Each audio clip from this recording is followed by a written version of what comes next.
This place is cursed. This week on Dark Corners, Redneck Romeo and Juliet, Square Man Boobs, I and I alone will say when and how much food we eat. and God Gets the Bomb. But the day of the Lord will come as a thief in the night. We're looking at Larry Buchanan's In the Year 2889, a remake of Roger Corman's Day the World Ended, and one of a series of remakes of 50s sci-fi movies that were not that great to begin with, and yet Larry Buchanan manages to make them so much worse. Well, what have you got to say about it? The title, incidentally, comes from an unrelated Jules Verne story. This is very clearly not 800 years in the future. There's been a nuclear war. 3 billion people murdered by 1,000 nuclear bombs and the lethal fallout. Nobody won.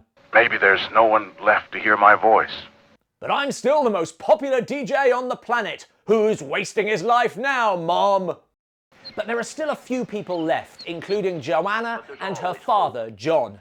Why, we may be saved, just as I planned it. Planned it? Our house out here miles from any city, the cliffs, the updrafts of air to fight back the radiation, and provisions for the 3 of us for months. Thank goodness this happened, otherwise I'd have looked a fool.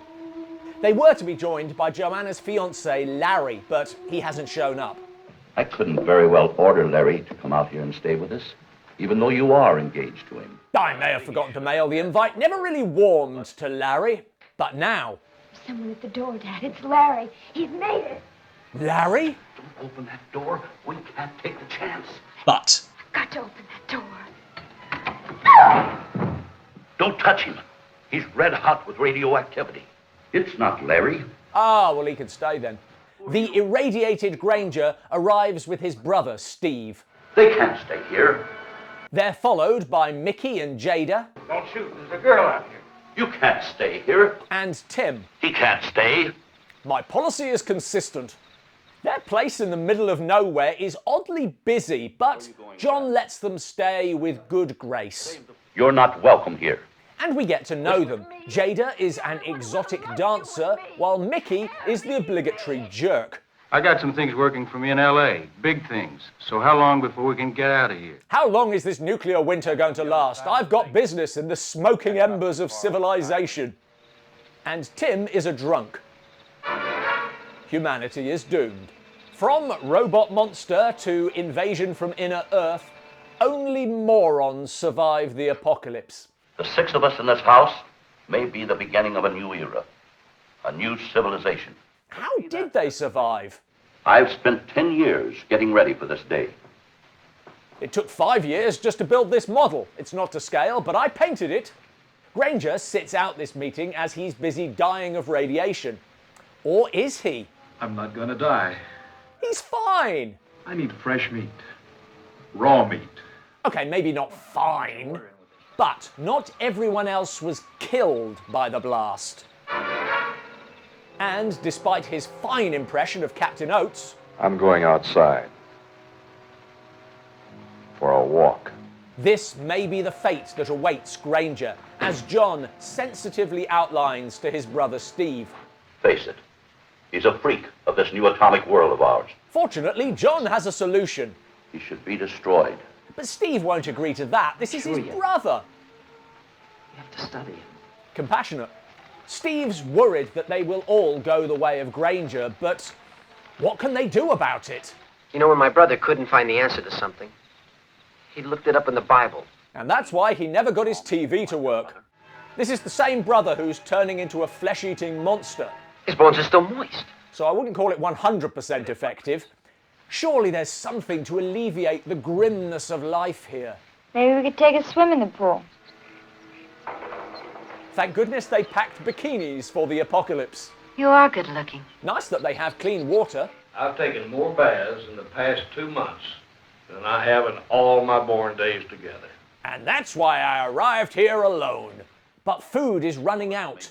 I've stored some seeds and grain, and I have books and materials on every craft necessary to sustain life. We can eat those. There's other stuff going on. Joanna is hearing voices. Do you believe in mental telepathy? Mickey is making a move on her. Hey, look, what's so bad about me? Come on. Don't! You belong to Nobody Charles. loves the bad guy. And the debate about Granger continues. John, he's the only way to find out what we're up against. Don't you see that? Again, lovely reason to keep your brother alive. But John already knows what will happen, as he was involved in nuclear tests on animals. That was a chipmunk. You should see his brother, Theodore. They were normal, except for their appearance. The chipmunk's personality remained unchanged. They have to plan for the future. I'll tell the girls the first thing in the morning. Girls? Yes. They should bear children as soon as possible. Dibs on the one who's not my daughter. Difficult subject to broach. A sea captain can perform the marriage ceremony in case of an emergency. On a related topic, Joanna, I want you to marry Steve. I want you to have children. I do love the fact that he's basically asking his daughter to be a womb for hire, but she better be married first. This is a Christian post-apocalypse.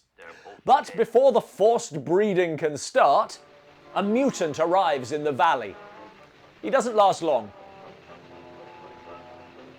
He's hot. More striking than hot. Look at the head. The strange bone structure. Yeah, the bone structure. That's what struck me first, too. Things now go south. Tim heads over the wall in search of booze. I had no idea he was an alcoholic. He hid it so well. No! Don't break my jug, please! That was the last drop I had. As for Granger,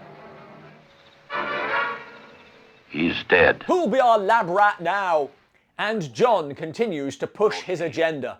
You and Joanna are the new family now. Perhaps for the whole human race. A whole race descended from me. What a time to be alive. But the mutants are coming closer. She said it looked like an ape. The hell kind of zoo did you go to? And Mickey kills 50% of the female population just because he prefers Joanna. He'll kill you, Steve. Get him first. Not saying he's totally wrong, but John's strict morality is very much a moving target. Maybe the most realistic thing about this film. Matters come to a head when Joanna is telepathically drawn outside. And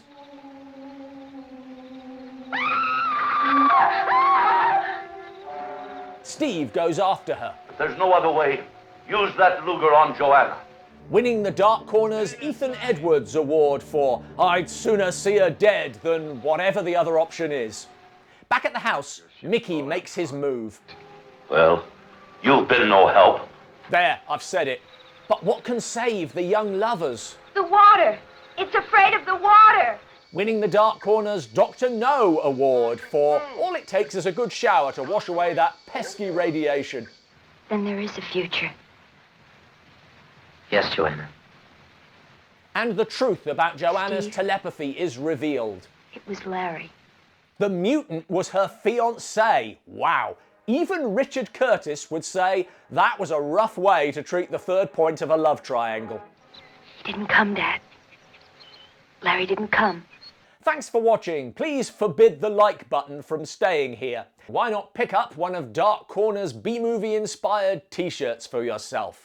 As I said, the title means nothing. What other films have appropriated the titles of classics to no real purpose? Let us know in the comments below. Then there was none.